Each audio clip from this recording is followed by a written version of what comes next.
I've been playing since I was 2 years old. So I've been in stressful situations in tennis matches before, and I think I didn't really enjoy those situations. Really tough day at the office for Chris Eubanks. Yeah, there were some tough times, there were ups and downs, but I stuck with it. It's a testament of persistence, a lot of hard work, and just never giving up. In tennis, there's so many elements that are out of our control. I can't control how well my opponent plays. I can control how well I prepare. Even in life, having a realistic understanding that there's certain things that are going to be out of my control. I can control my attitude, I can control my effort, and I can control, who I am as a person, and then just allow everything else to kind of take place the way that it's going to take place. Eubanks started the year ranked, listen to this number, 123 in the world, and now he is what number, Nate? 30, Dale. Number 30. And what a way to do it. Outrageous return. He is a top 100 player for the very first time in his career. A very special moment for him.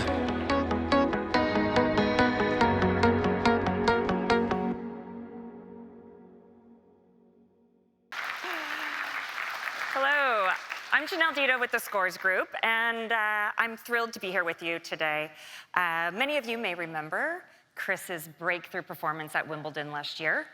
And Chris has teamed up with FICO to help raise awareness around the need for financial and credit education as an essential first step to achieve financial literacy. Please help me welcome to the stage professional tennis player Chris Eubanks.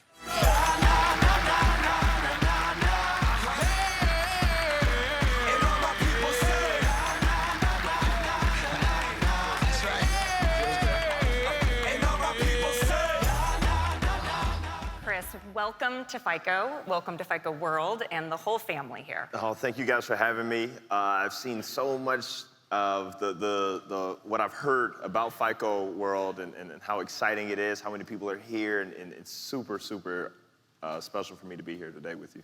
Well, we're really honored to have you and for the partnership. So take us back to Wimbledon. You started your career, you're not new to tennis, you've been a journeyman player for many years. But the breakthrough performance at Wimbledon, what changed? What happened for you? The funniest thing about Wimbledon is that when I started my first week on the grass, I hated it. Couldn't stand it. I talked with my coach. I was like, the grass is the stupidest surface to play tennis on. The ball has to bounce. Why is it uneven? Why are they cutting? I like playing on hard court. It's what I grew up playing on. And just little bit by little bit, the grass court season is about 5 weeks. After each week, I just felt myself getting a little bit more comfortable on it, and it kind of, people oftentimes talk about Wimbledon, but the week before, I won my first tour title in Mallorca, and to think, at the beginning of the grass court season that my first title would come on grass, I couldn't believe it. I learned to kind of embrace the bad bounces. I embraced a lot of the tradition of grass court tennis, and things just started clicking, and I think I just found my momentum from Mallorca, took it into taking the title there on Saturday.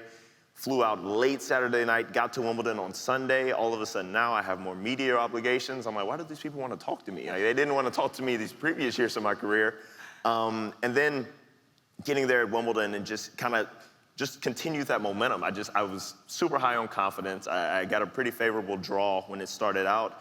And it was just kind of taking it one match at a time. That was the kind of the key to that, extended 9 matches in a row in which I won. I tried to focus on winning each match, one match at a time. I didn't look at the draw, which is something that a lot of tennis players would do. We look to see if we win this match, who's next, and then after that, who's the higher seed. I threw it out of my head, focused on one match at a time, and then next thing I know, I looked up and I go, wow, I'm in the quarterfinals of Wimbledon, up 2-1, and it was obviously it's a very, very surreal feeling. All the things you said there around all those surprises and making adjustments, it sounds a little overwhelming, honestly. Yeah, it can be. It can be. When you think about performance, there's many things that influence that on the court.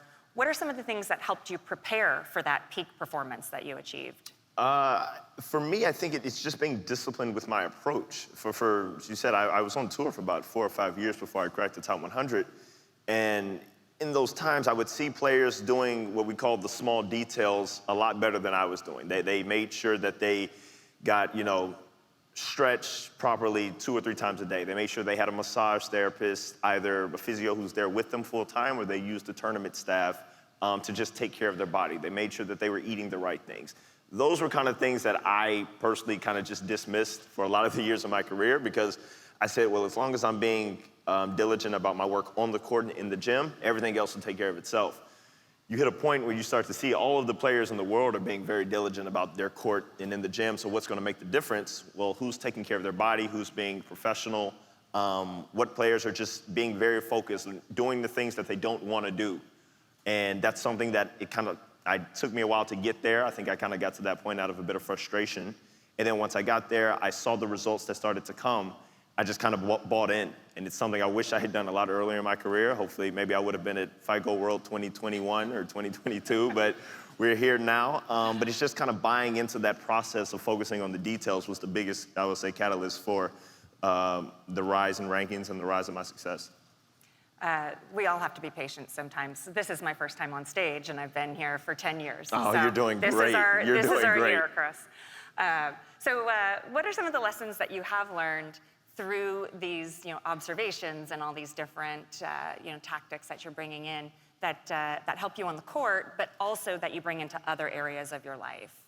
The biggest thing for me has always been focusing on controlling what I can control. If you were to talk to my coach, if you were to talk to my girlfriend, if you were to talk to my family, they're all gonna make note to say he's a control freak. He likes to have his hand and make sure he's doing this. He doesn't like to delegate responsibilities to anybody. I kind of like to take that responsibility on.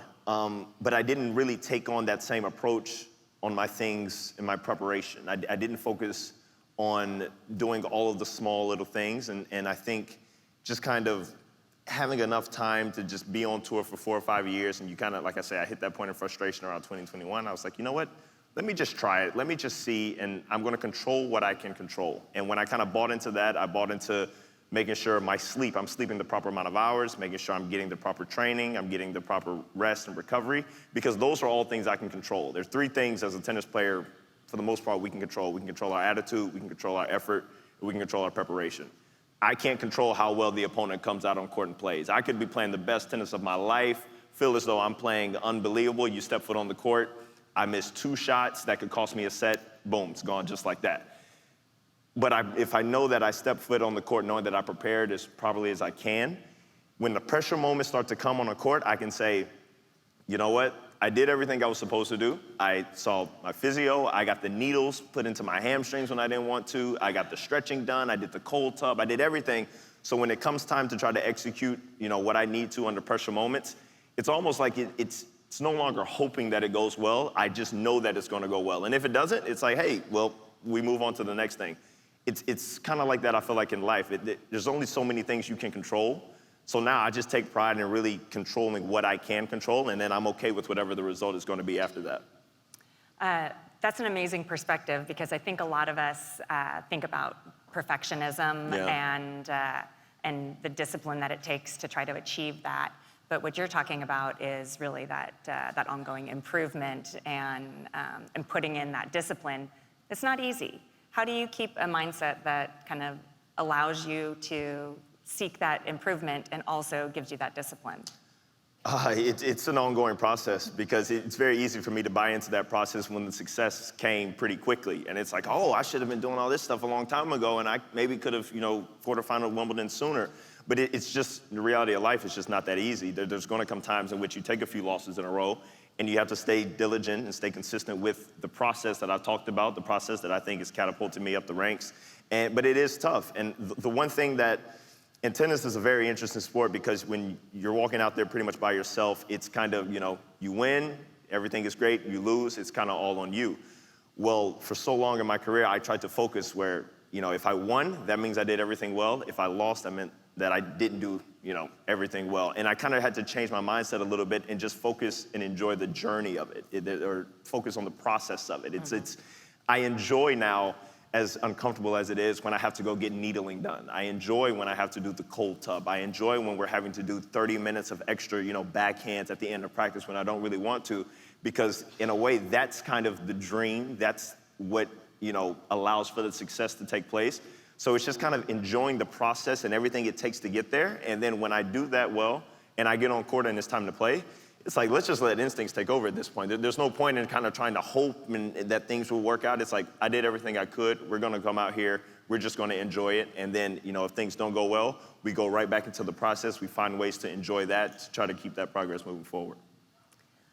Let's talk about while you're on the court, some split-second decisions you have to make. How do you balance kind of taking risks and using that past performance, what you want to bring to it and use that past performance that's done well for you, versus taking some risks and doing something different? We have a lot of risk managers here, and a lot of people that really enjoy high performance. So I think there's probably some synergies in that. Yeah, my game style is a lot of it's based on risk. I'm a pretty aggressive player. I like to take chances. If you were to look at my winner to unforced error account, it's going to look a little different than a lot of the players like a Djokovic or a Nadal. It's just different game style.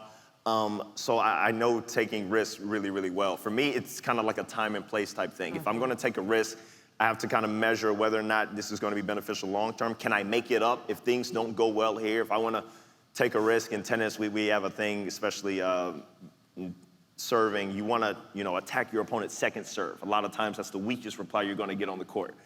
Well, for me, that's my forehand is my best shot, so I want to attack their second serve with my forehand. So one thing that you'll do is, as you're sitting there, you're prepared to return, they toss the ball up, you may oftentimes take a full step to the left, complete gamble. You just say, I'm going for it. I'm going to step over here to the left, because 9 times out of 10, they're going to serve it in this spot. And if they go anywhere else, I'm screwed. I'm done. Point ball by me, we lose the point.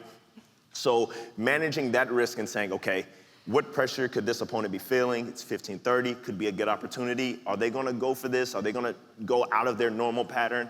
I'm gonna take the risk, I'm gonna jump around, try to find a forehand and do something with it. So it's constant battling and pulling. When is it beneficial, when is it not? There have been many matches that I've hit myself completely out of because I just took stupid risks. And then you kind of you come off the court, you reevaluate, you say, probably shouldn't have done that same shot 3 or 4 times in a row when none of them went into the court. I probably should have kind of dialed back a little bit, given myself a little bit more margin. But again, it kind of goes back to being a part of the process. You learn from it, you move forward, and you say, okay, now let me learn from my previous mistakes so that when I want to take risk in the future, I feel like it's a more well-informed decision. I wonder if we could get Ethan back out here. I'm kidding, Ethan. And talk about a FICO score that can predict some of these risks for you. I wish, please. Speaking of FICO, why FICO? Why are we teaming up with FICO and your passion for financial literacy? Why is this the right time for you and this topic? Yeah, just the importance of financial literacy, I think is something that gets missed a lot of times with young kids, teenagers, young adults. I was very, very lucky in my kind of understanding of financial literacy. I still made my fair share of mistakes, but I had an older cousin who was a financial advisor in wealth management. And when I got to be about 12, 13, 14, we would watch stories of different athletes and just, how you see athletes can lose their money, how quickly they can lose it, trusting the wrong people, making bad investments. And luckily, my cousin, he was very, very risk averse. And he would just drill into me. He goes, I just don't understand it. You have to prepare for the unexpected. You have to make sure that you don't get in trouble with the IRS. You have to make sure that you have, that rainy day fund, especially in a sport like tennis, in which our results, for the most part, dictate our income. If we win, we're making money. If we lose, we're losing money. So saving for the rainy day and just kind of understanding the importance of it, I got that at a really, really young age, and it's always stuck with me from the time of 13, 14, 50, as I kind of turned pro and embarked on this new journey. Some of the first conversations that were in my mind were the conversations I had with my cousin, and just saying, hey, making sure I'm prepared, making sure I know, when these payments are due, making sure I understand the interest rate. So I was really, really lucky. I think that there are a lot of kids who come from, communities that I come from, Southwest Atlanta, that may not have, the same access to someone right in their house that can say, hey, these are good decisions, these are bad decisions. So when the opportunity came up to join partnership with FICO, and it was already of interest, but when they said, we'd love for you to kind of go into schools and talk to kids about the importance of financial literacy, for me, it was a no-brainer. I said, absolutely. That's something that I benefited greatly from. The fact that FICO, they are taking the initiative to want to get financial literacy more entrenched into schools and into young kids is great. And it's something that I want to kind of be a part of. It's something that I think that I could offer a different perspective. I can offer a different voice to be able to go into these areas and talk to kids about the importance of financial literacy.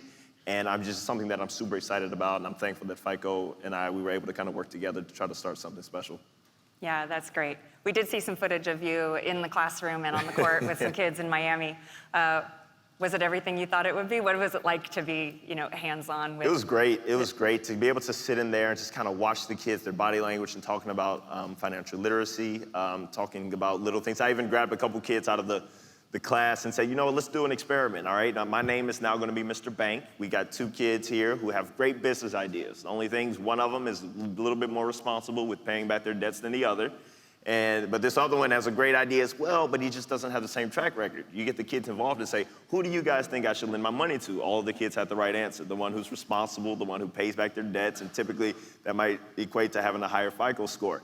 Kids started to get a little bit too inquisitive at times. They go, well, how do banks make money? And I'm like, oh, guys, that's not, I don't, I was like, I think it's something to do with you take out a loan and the interest that's accrued onto the banks now profit of that. I was like, please correct me if I'm wrong.